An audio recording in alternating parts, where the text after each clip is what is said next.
Eu peço que você, por favor, abra sua Bíblia lá no livro do profeta Isaías, logo em seu início.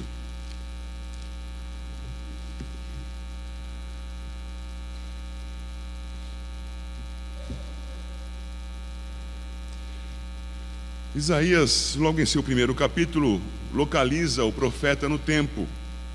Isaías 1:1 vai dizer: visão de Isaías, filho de Amós, que ele teve a respeito de Judá e Jerusalém, nos dias de Uzias, Jotão, Acás e Ezequias, reis de Judá. Isto localiza Isaías no 8º século antes de Cristo, isto é, entre os anos 701 e 800 antes de Cristo. Isso coloca o seu ministério muito antigo e provavelmente contemporâneo do profeta Joel, que temos estudado aqui na escola dominical. O que Isaías traz para Judá, isto é, o reino já estava dividido.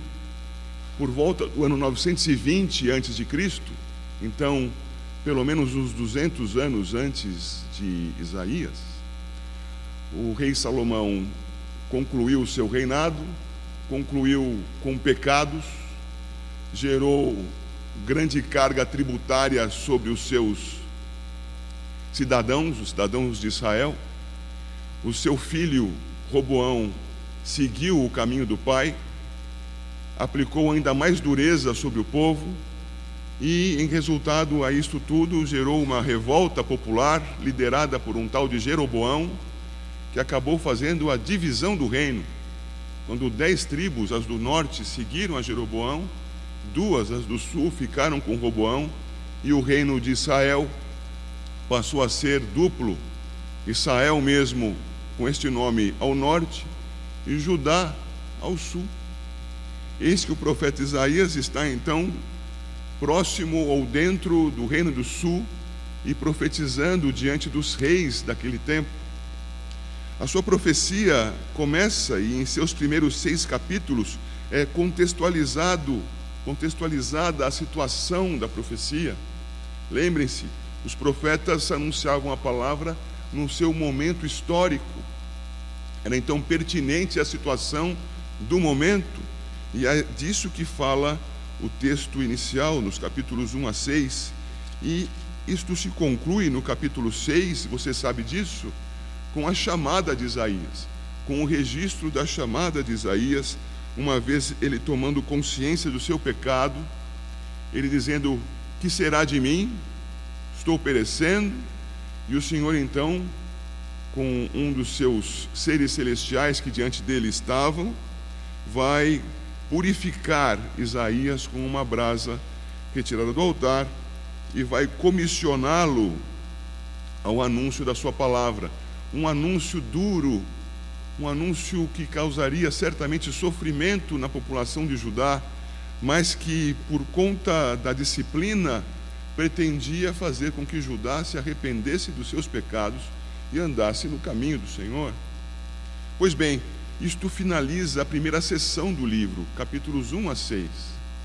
E acontece na segunda sessão do livro, quando há um personagem muito importante da realeza envolvido, o rei Acás, que a história de Israel passa a ser envolvida, passa a ser relacionada estreitamente com um reino, um império, na verdade, mais ao norte, o Império Assírio. Os assírios já dominavam a região, eram poderosos nos seus exércitos, estavam em plena ampliação dos seus territórios e domínios e avançavam para o sul. Avançar para o sul significava ir em direção a Israel e a Judá. Muito bem, o rei Acás, à frente de Judá, teme pelo ataque dos assírios e busca fazer alianças, busca socorro em outros povos. Além disso, ele caminha no caminho de alguns dos seus pais, isto é, não obedecia à lei do Senhor, não cria no Deus verdadeiro, chegou, segundo os textos históricos, a sacrificar o seu próprio filho aos deuses. Este rei Acás, diante do iminente ataque do inimigo, caminhando numa religião oposta à verdadeira, fazendo alianças com povos estrangeiros, demonstrava com suas atitudes que na verdade não tinha nada de piedade em seu coração, que não queria um relacionamento de paz com Deus verdadeiro, que não reinava segundo a palavra do Senhor.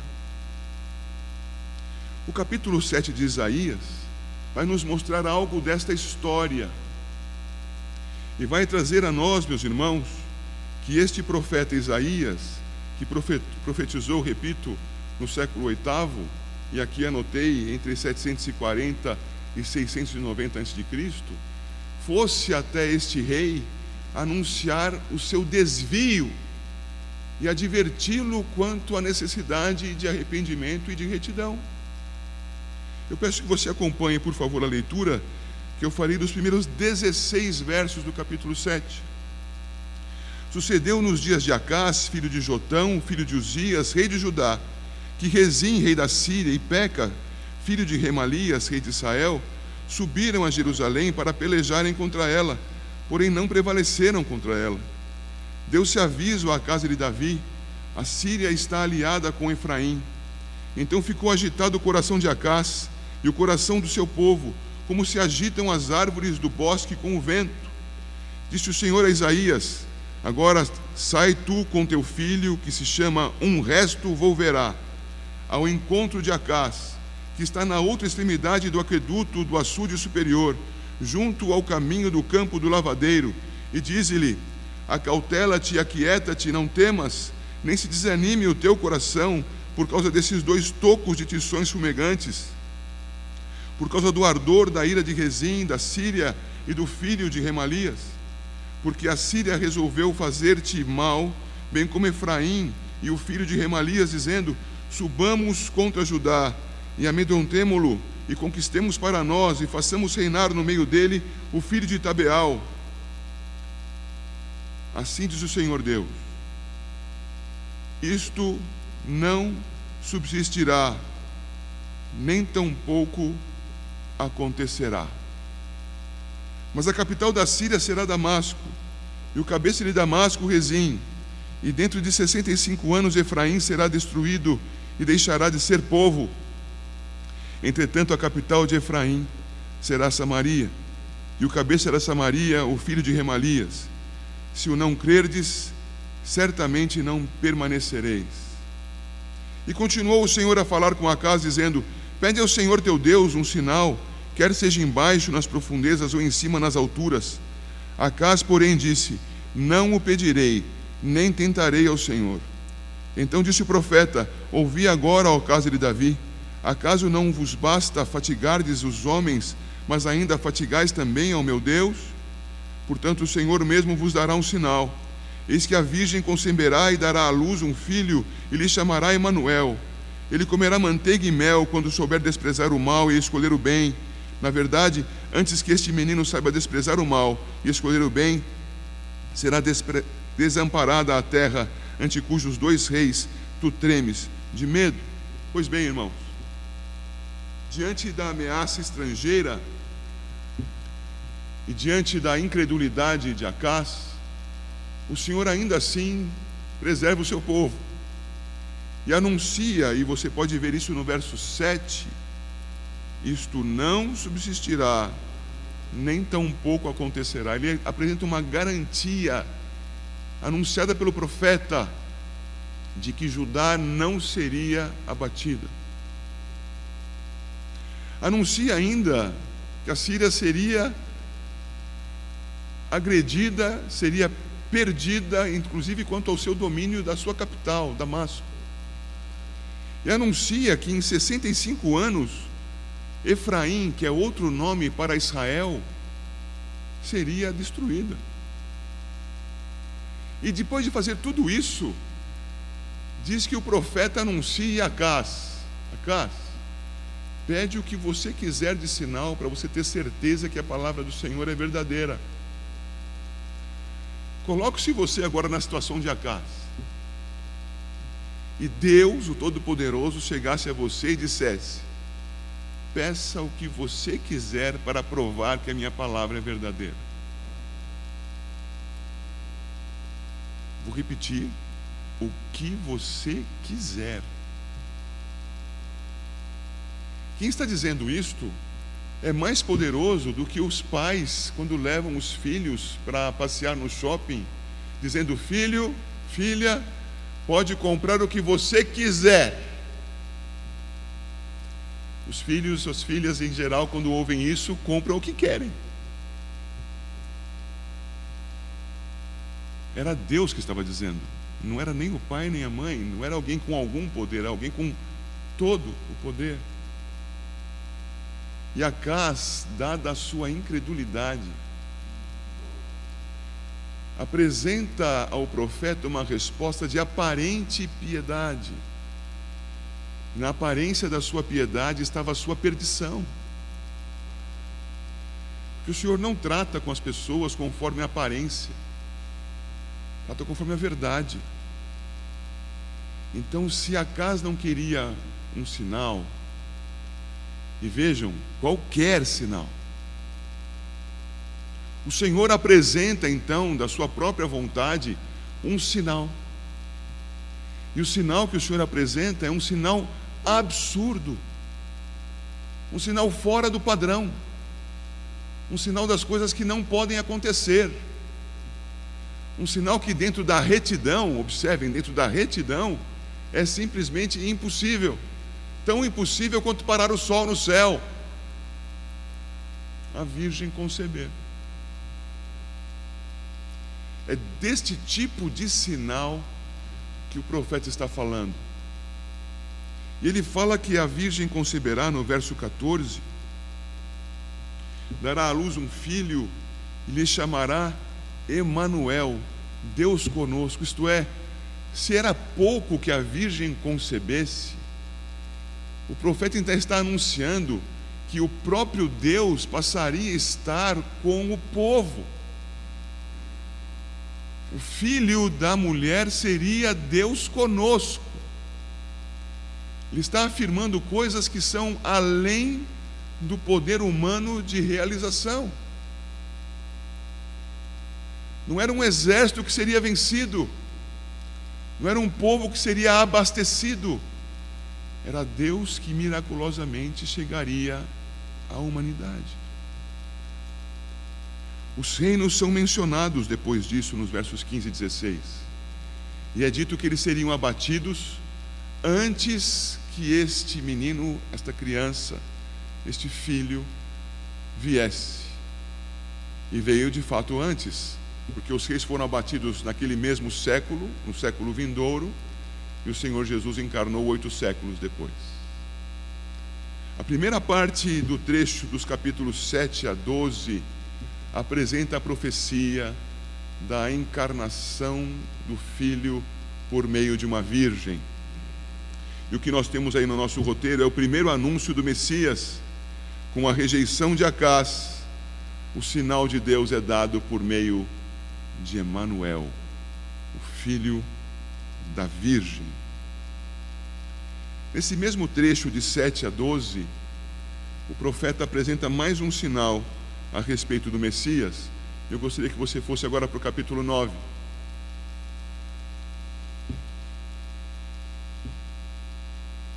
Durante o capítulo 8 é enfatizada a invasão à Síria. Você pode ver isto aí pelo título editorial.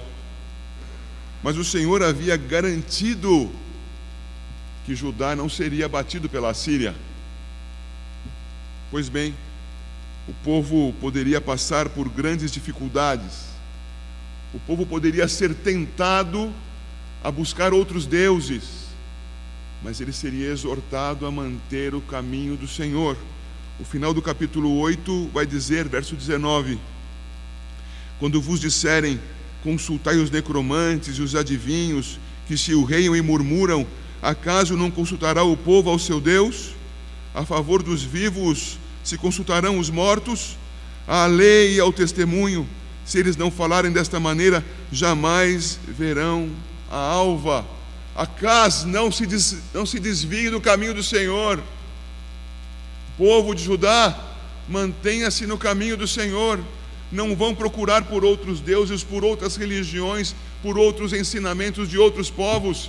Sigam a Deus.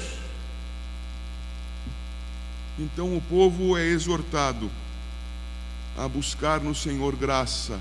E vejam o que aparece a partir do versículo 1 do capítulo 9. Mas para a terra que estava aflita não continuará a obscuridade. Deus, nos primeiros tempos, tornou desprezível a terra de Zebulon e a terra de Naftali, mas nos últimos tornará glorioso o caminho do mar, além do Jordão, Galiléia dos gentios. O povo que andava em trevas viu grande luz, e aos que viviam na região da sombra da morte resplandeceu-lhes a luz. Tens multiplicado este povo, a alegria lhe aumentaste. Alegram-se eles diante de ti, como se alegram na ceifa, e como exultam quando repartem os despojos. Porque tu quebraste o jugo que pesava sobre eles, a vara que lhes feria os ombros, e o cetro do seu opressor, como no dia dos midianitas. Porque toda bota com que anda o guerreiro no tumulto da batalha, e toda veste revolvida em sangue serão queimadas, servirão de pasto ao fogo. Porque um menino nos nasceu, um filho se nos deu, o governo está sobre os seus ombros, e o seu nome será Maravilhoso Conselheiro, Deus Forte, Pai da Eternidade, Príncipe da Paz, para que se aumente o seu governo e venha paz sem fim sobre o trono de Davi e sobre o seu reino, para o estabelecer e o firmar mediante o juízo e a justiça, desde agora e para sempre. O zelo do Senhor dos Exércitos. Para isso, o que estamos vendo aqui? Estamos vendo que um povo aflito diante da ameaça estrangeira, um povo exortado para não se desviar do caminho do Senhor, tem mais uma vez do Senhor a oferta da garantia da sua preservação ao caminhar no caminho do Senhor. Tempos antes, não muito tempo antes, a terra de Naftali havia sido conquistada pelo inimigo, havia se tornado desprezível. É isto que está no final do versículo 1. Tornou desprezível a terra de Zebulon e a terra de Naftali. E foi lá que o Senhor Jesus foi crescer, na Galiléia dos gentios, na terra onde as pessoas se desviavam por conta da influência do inimigo, da influência do povo invasor. Lá o Senhor Jesus foi habitar, lá ele foi resplandecer, versículo 2, a sua luz. O povo que andava em trevas viu grande luz, e aos que viviam na região da sombra da morte resplandeceu-lhes a luz. Veja, no século VIII o Senhor está anunciando a redenção e a manutenção do seu povo por meio do Redentor que é Jesus. E é preciso então que nós tenhamos a visão um pouco ampliada ao pensarmos de que povo está falando o Senhor. Está falando da nação política de Judá? Não. Envolve os crentes daquela nação, certamente, mas envolve todo aquele que nele crê, todo aquele que buscar a Cristo e nele esperar, de todos os tempos, porque sobre aquela área escura veio o Senhor Jesus iluminar, e desde então a luz tem vindo e tem iluminado as vidas das pessoas, como nós, por sua graça, e assim o fará até que venha a ser dia perfeito, isto é, o dia de Cristo na sua segunda vinda chegue. O texto continua, e você observa que no versículo 3, ao invés de aflição, no versículo 1, a alegria diante da luz do Senhor. Ele continua e vai dizer que houve vitória tal maior do que a que houve diante dos midianitas. Os midianitas foram aqueles que atacaram Israel, ainda unificado no tempo de Moisés, no tempo dos grandes pais daquela nação, e tinham como um dos seus líderes, você se lembra da história, Balaão, o falso profeta. Naquele tempo houve vitória do povo de Deus, houve aqui maior do que aquela. Então no versículo 5 você vê que não haveria mais razão para a guerra, porque toda a bota com que anda o guerreiro no tumulto da batalha e toda a veste revolvida em sangue serão queimadas, serão destruídas. Não haverá mais guerra, haverá paz. Mas por que haverá paz? Porque um menino nos nasceu, um filho se nos deu. E não é o governo de Acás, o ímpio, que comanda. É o governo de Jesus Cristo, anunciado aqui, que reina, que pacifica, que encaminha as pessoas à vida eterna. Por isso o seu nome é tremendo, meus irmãos. Maravilhoso Conselheiro, Deus forte, Pai da eternidade e Príncipe da paz, caracterizam este como alguém que vai além do tempo e que tem uma capacidade extraordinária a de produzir paz a partir de si mesmo. É o Príncipe da paz. Há uma terceira profecia nesse trecho. E a terceira profecia, meus irmãos, está no capítulo 11 e vai se referir à sua genealogia, a genealogia do Emanuel. Na genealogia do Emanuel é dito, a partir do versículo 1, do tronco de Jessé sairá um rebento, e das suas raízes um renovo. O Senhor Jesus, o Emanuel, o Deus conosco anunciado, não tem seu nome aqui ainda mencionado, salvo quando se diz Emanuel, mas é tratada a sua genealogia. Ele não é só filho de Judá, ele não é só filho de Jacó, ele não é apenas um israelita, ele é do tronco de Jessé, ele é filho de Davi, ele é o rei prometido, ele é o redentor da nação de Israel com todo o seu poder, mas com a sua genealogia estabelecida. Se vimos em Mateus a genealogia de Jesus Cristo por meio daquele que foi visto socialmente como seu pai, José, e vemos José então com toda a sua linhagem passando pelos reis de Judá, chegando a Davi, chegando a Abraão. Lá em Lucas, no capítulo 3, a genealogia é de Maria. E Maria, prima de José, da tribo de Judá, segue também por todo o caminho até o rei Davi, até Abraão. Abraão que recebeu a promessa de que andando na sua fidelidade, andando diante do Senhor, seria a bênção para todas as nações da terra. Da tribo e da linha de Jessé, a genealogia do Senhor Jesus, tanto por aquele que foi chamado de seu pai, quanto daquela que foi a mãe do encarnado. Mas há mais, e você observa nos versículos 2 a 5, que eu passo a ler agora, o que mais há aqui? Repousará sobre ele o Espírito do Senhor, o Espírito de sabedoria e de entendimento, o Espírito de conselho e de fortaleza, o Espírito de conhecimento e de temor do Senhor. Deleitar-se-á no temor do Senhor, não julgará segundo a vista dos seus olhos, nem repreenderá segundo o ouvir dos seus ouvidos, mas julgará com justiça os pobres e decidirá com equidade a favor dos mansos da terra. Ferirá a terra com a vara da sua boca, e com o sopro dos seus lábios matará o perverso. A justiça será o cinto dos seus lombos, e a fidelidade o cinto dos seus rins. Até aqui, irmãos. O versículo 2 nos mostra que ele está cheio do Espírito, não é isso? Isto é, o ungido do Senhor, o Messias, o Cristo, Filho de Deus. Este é que vem do tronco de Jessé. Este é o Emanuel. Este é o Redentor. Este é o Rei de Israel. Este é o Rei justo.